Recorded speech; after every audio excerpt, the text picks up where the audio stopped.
Miss Jayne Mansfield, whom you will be seeing in the 20th Century Fox picture, The Girl Can't Help It, has always wanted to be a movie star.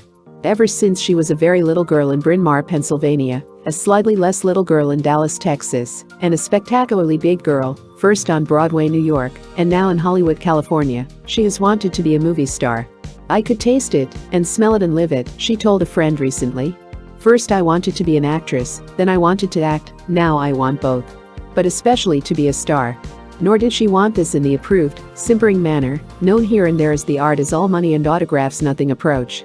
She wanted to be a star in the grand old manner, the nearly forgotten scope for which Hollywood old-timers sigh nostalgically.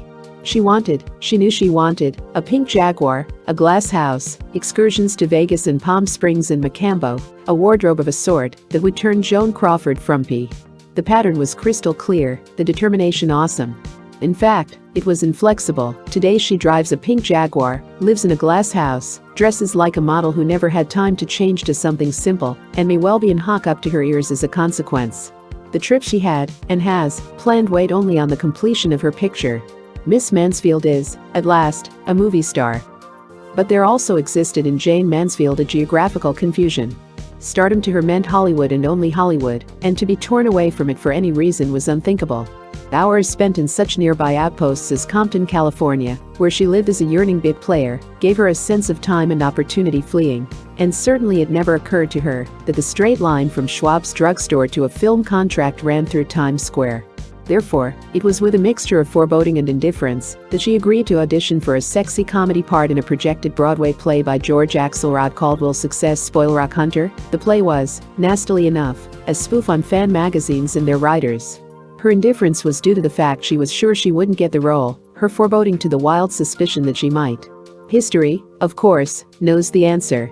She did. Her agent called her, jubilant with the news. His client placed a hand against the wall to keep from fainting from pure chagrin. "You can't mean it," were her grief-stricken words.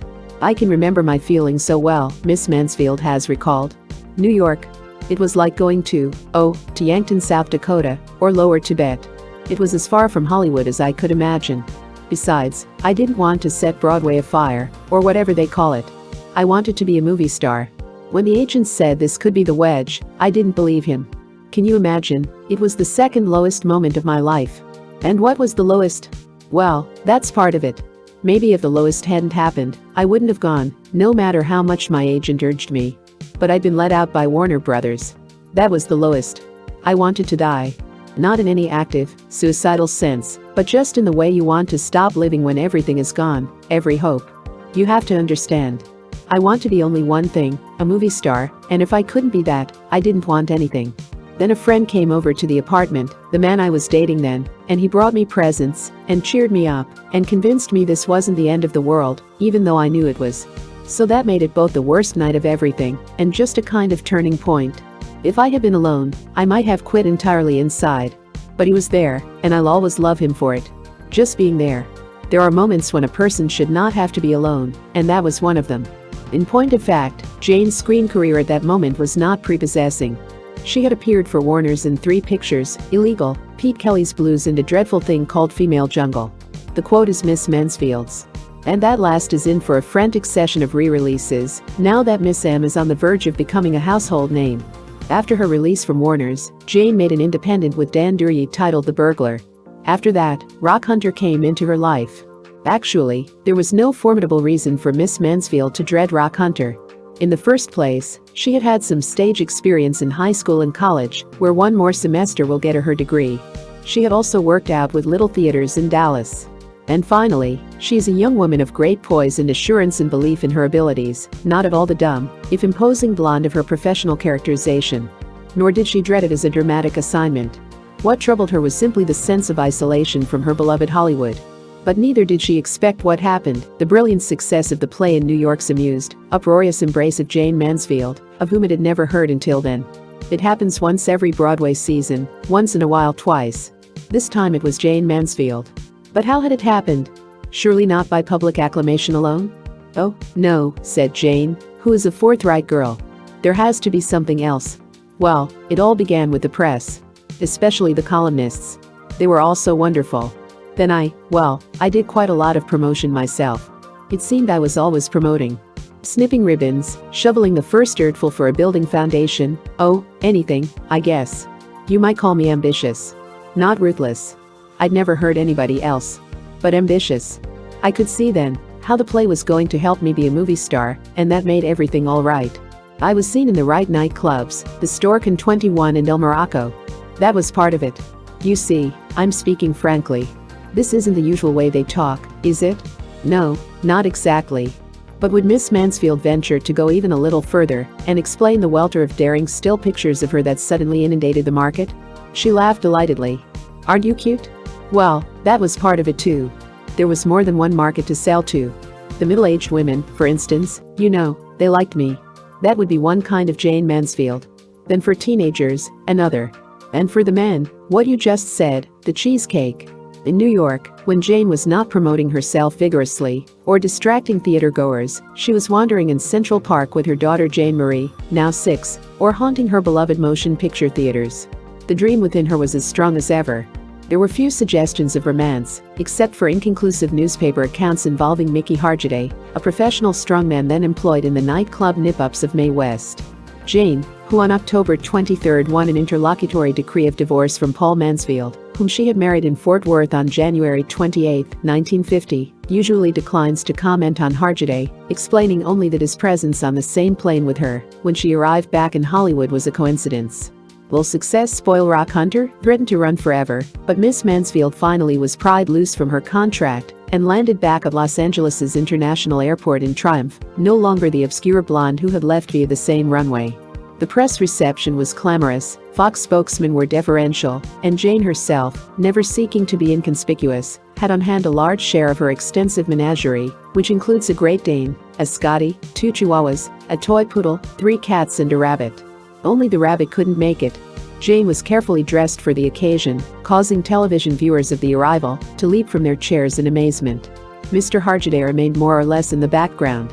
Jane went right to work, this time co-starring with Tom Ewell and Edmund O'Brien. For her, the Hollywood air was sweet with jasmine and the heady scent of ultimate victory. I've had 3 wonderful breaks, she recounted the other day over a lunch of fresh orange juice with just a little lemon added. The first was being born. The second was that underwater junket. The third was Rock Hunter. You remember the junket, of course? Her listener did. The underwater junket took place in January of 1955. It consisted of a flight of 4 planes, 2 from New York, 2 from Hollywood, to Silver Springs, Florida, on behalf of the world premiere of the picture Underwater, starring Jane Russell and Richard Egan. A handful of starlets went along to help sell the picture. So did Debbie Reynolds, as well as stars Russell and Egan. Miss Mansfield not only was there, she stole the proceedings. This Jane did solely by means of her personal activities plus one prop, a bright red bathing suit apparently a size or 2 too small for her. The photographers shot until their trigger fingers were numb. The starlet stood around and sniffed. But the art that ensued had national impact. It was serviced to every newspaper and many magazines, and promptly snapped up by a great number of them. After that, few people knew who Jayne Mansfield was, perhaps, but everybody knew what she looked like. As a matter of fact, nobody in the underwater party knew exactly what Jane was doing there. She wasn't in the picture, and she didn't even work for RKO, which made it. During much of the flight back to Hollywood, this writer sat beside her. He was impressed at first only as any male would be with so much spectacular femininity. But later there became apparent the sense of urgency that filled her, the almost pathetic ambition, except that it was more than ambition. It was a dedicated drive.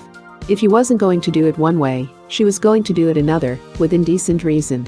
Although fatherly advice of the "why don't you go back to Dallas" sort is customary in these circumstances, the writer said nothing. It was too good a guess that she was going to do it. Later, young and adjustable, she slept like a child in her seat, while the rest of the party wore themselves out doing nothing. "And you see I was right," she said now, sipping at the orange juice with a little lemon. "I'd worked and studied and nothing happened. So I went to Silver Springs and put on a red bathing suit, which anyone can do, and lots happened." They surely did. Agents and studios grew interested, but while they were yakking about it, Warner stepped in. But then, as recounted, stepped out again. And by, Rock Hunter took over. Yet Paramount could have had her first. That, by Jane's personal account, is not only true but a somewhat bizarre story.